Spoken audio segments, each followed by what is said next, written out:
ఏదో అంటే మనం అందరం కలిసి కూర్చుంటే జనరల్ కూడా మనం ఇంట్లో కూడా అంటాం, కలిసి కూర్చొని ఉంటే మంచిగా ఉంటది, మనసులో ఉన్న మాటలు బయటికి వస్తాయి, నవ్వుకుంటూ ముచ్చట్లు చెప్పుకుంటూ చాడీలు చెప్పుకుంటూ అన్ని నడుస్తాయి. కాబట్టి ఇది ఒక కార్యక్రమం ఫస్ట్ టైం మహిళలతోటి మీతోటి చేయాలి అని చెప్పి అనుకొని ఈసారి ఇట్లా ప్రారంభించిన. ముఖ్యంగా అంటే మహిళలు మనం అనుకుంటాం అంటే ఏదో రాజకీయంలోనే కాదు, ఏ రంగంలో అయినా సరే, ఏ రంగంలోనైనా ఇంట్లోకి వెళ్ళి బయటికి వెళ్ళాలి అని అంటే కష్టమే మహిళలకు. ఎందరు మాటలు అంటారు, విమర్శిస్తారు. ఇక అవన్నీ కాకుండా కూడా మనం అందరం తట్టుకొని ముందుకు పోవాలి. మీలాంటి వాళ్ళు రావాలి, మిమ్మల్ని చూసి యంగ్ అండ్ డైనమిక్ మీలాంటి వాళ్ళని చూసి అంటే మీలాంటి వాళ్ళని చూస్తే ఇంకొక 10 మందికి అదే మేమెందుకు వాళ్ళు పోయినప్పుడు మేమెందుకు చేయొద్దు అన్న ఒక కోరిక ఉంటది.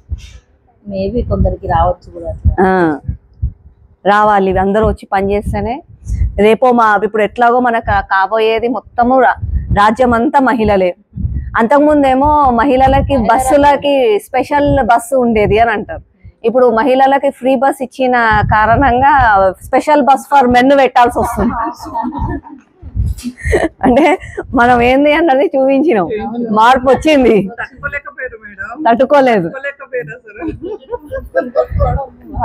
కాబట్టి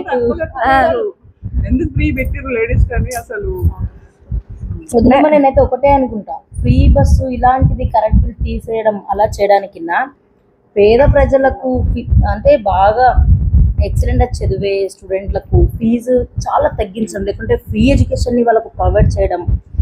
ఇంకోటి కొన్ని విలేజెస్ లో కనీసం పిల్లలకి వెళ్ళడానికి సరిగ్గా రోడ్స్ లేక, ఎడ్యుకేషన్ లేక చాలా ఇబ్బంది పడతారు.